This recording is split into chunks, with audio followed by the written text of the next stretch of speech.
Hey guys, welcome to my channel. This is going to be my first English video. I recently did a poll on my YouTube, asking if people wanted to see my English videos and Spanish videos. I got mostly yes, so I'm going to start doing that. Just a heads up, some of the gear and guns that I've used in my prior videos, I don't have them, don't have access to them anymore.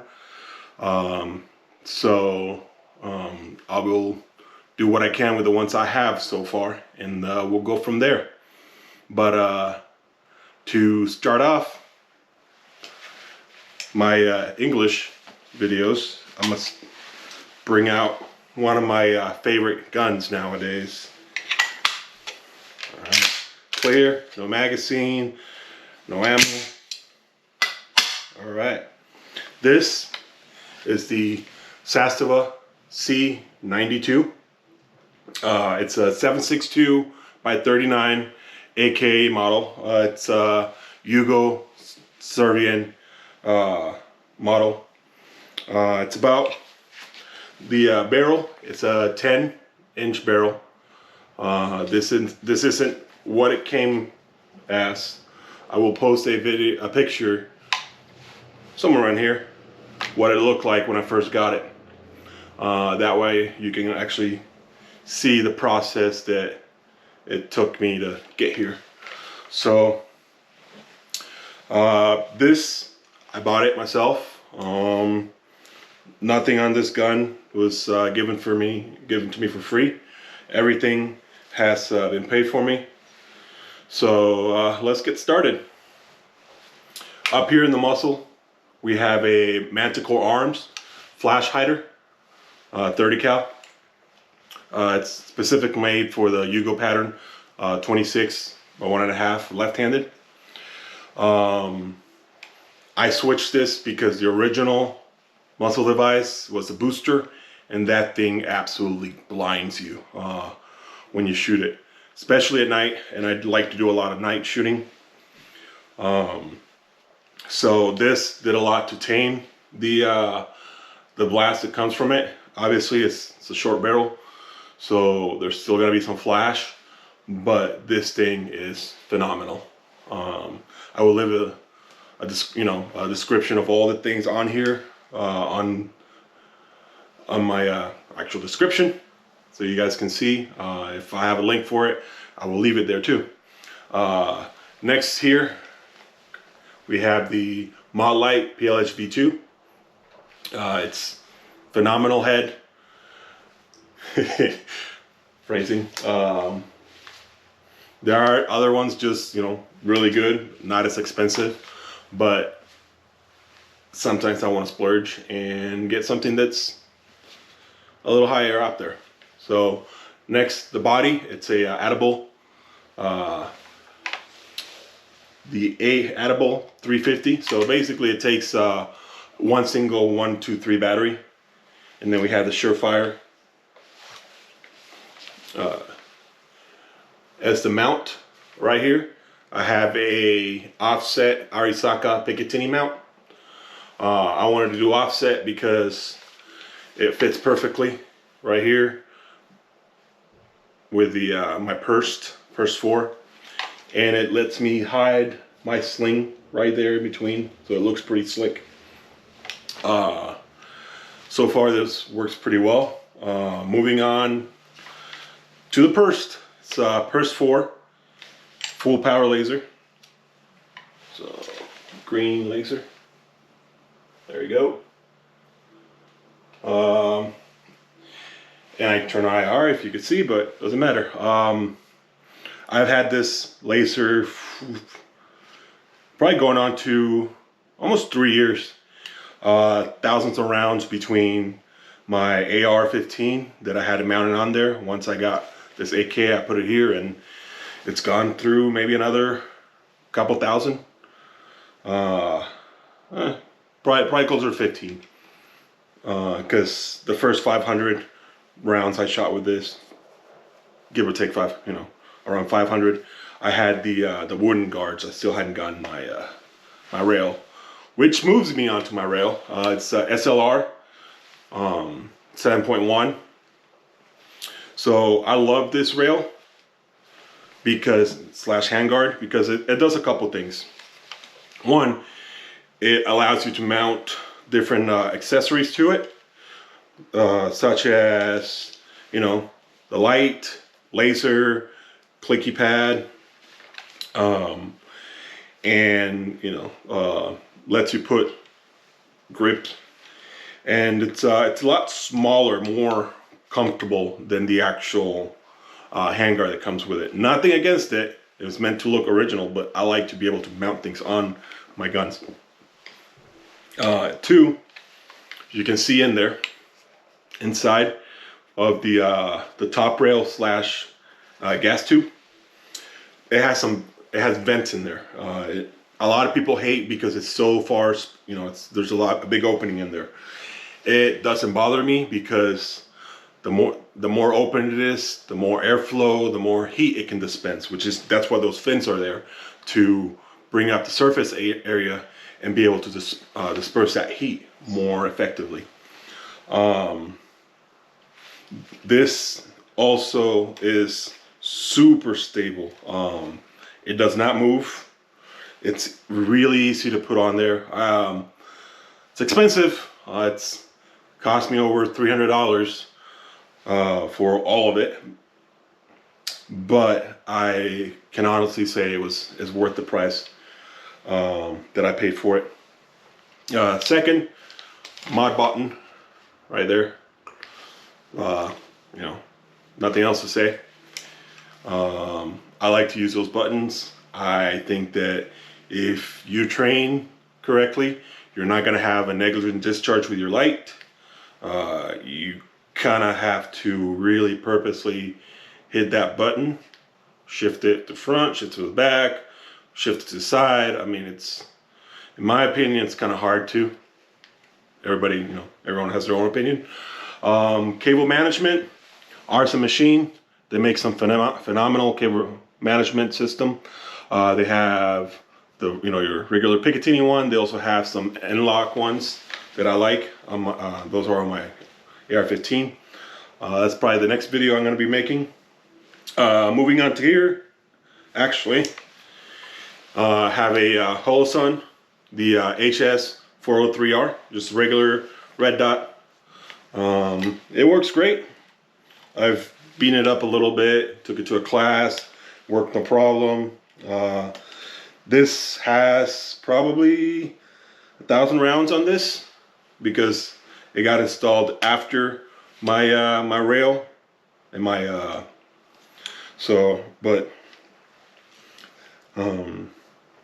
it's been kind of hard to find more ammo to test it more on there.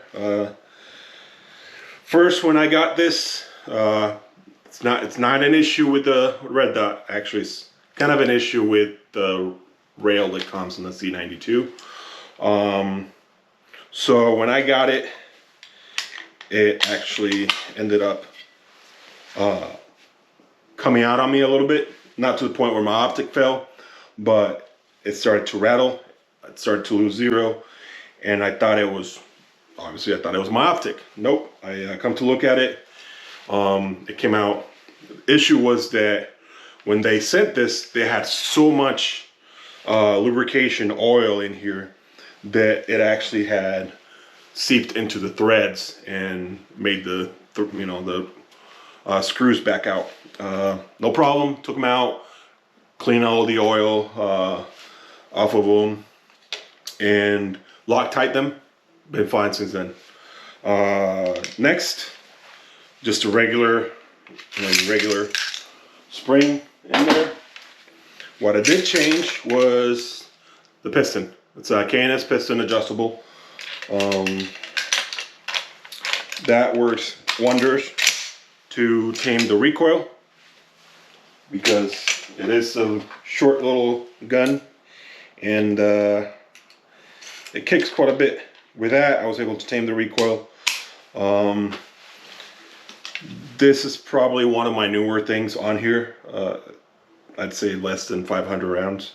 I didn't keep up that much with it. along with the trigger. If I remember right, I did the trigger and the canvas piston around the same time. So I can't really, it's been reliable, you know, I'll say that much. But as far as longevity, I can't tell you that much. There's other people that are way more experienced with that, I could tell you. Since I mentioned it, let's move on to the trigger. Trigger is ALG, the enhanced lightning bow. Phenomenal trigger. If you're gonna get an AK, I suggest if you want to spend money on anything, spend money on the trigger. On that trigger specifically. They do have the ultimate, which is right now, when I saw it online, it was about $140, and it's never in stock. So people could charge you more if they're buying it, you know, if they're buying it secondhand. This one was a buddy of mine was able to find it at a local gun store. Actually, I believe it was about $70, which is one of the best prices I've found. There was a store in Prescott. If I find out, I'll let you guys know. I switched the grip for the Magpul. I love this grip. For me, it fits a lot better. It's a bigger, it feels bigger than the one that I had on there before. And if I have, you know, if I want to, I can store things in there, batteries, lubrication, you know, whatever I feel like doing. Right here, you may notice that this is a little bit different from your normal AK. That's because it's a 1.5 millimeter stamp receiver. That's the same receiver used for IPKs. Zastava, originally, they were importing through Century Arms. They were having some issues. Through no fault, you really had their own. It was more of the importer at that time. So they actually started importing their own firearms and making some of them here in state, or, you know, making them compliant, 922R compliant. So now they do their own importation. Enough about that. You know, I haven't messed with any of the sights for the AK, you know. I don't have access to backups, you know, my iron sights. That's fine, because if my red dot goes out, I do have my laser, which I can aim. That's at the same time, I'm not shooting very far with this, so it's almost point. It's, you know, short distances aim. Moving back here, there's a Picatinny rail, 1913, that you can put different stocks on there and make it work. Now to a little tiny rant. So I love the way that this stock looks. It's a SIG stock, telescopic. I love how it looks. Aesthetically, it's one of my favorite stocks. Now to the functionality. Okay, yeah, it's great. It folds, it locks in place a little, you know, but you can defeat it through tension, you know, strength. At first when I got it, it was a little hard to actually pull. You had to put a lot of strength into it. Now it's not that bad. Ow. You can shoot it folded because it's an AK. There's no buffer tube. One thing I don't like, these are not anti-rotation, so you could accidentally turn it, keep turning it. This thing broke on me before a shot was ever taken. This fell from a height probably, you know, just over 3 feet, about waist height from a table, and it broke. You can see right there where it broke. I reached out to SIG. They don't sell the pad, so you can't replace it, and because they didn't sell it themselves, they told me to go through the person that I bought it from. I'm not gonna mention them, but I had a horrible experience with them.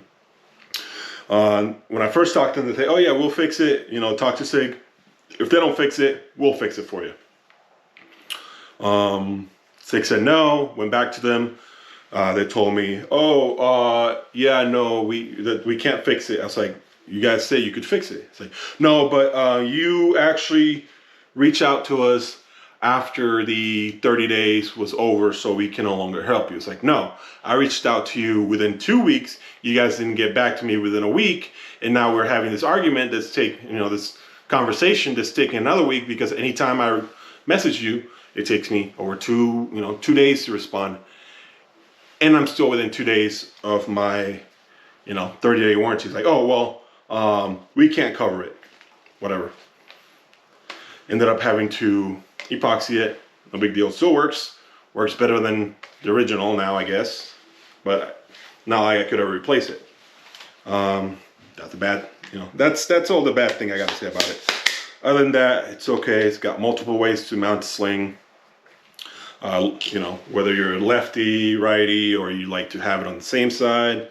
I don't suggest doing that, because if you keep it on this side, it gives you a little cushion, whereas if you have it this side, it kind of chokes you a little bit. Going to sling. Now that's here.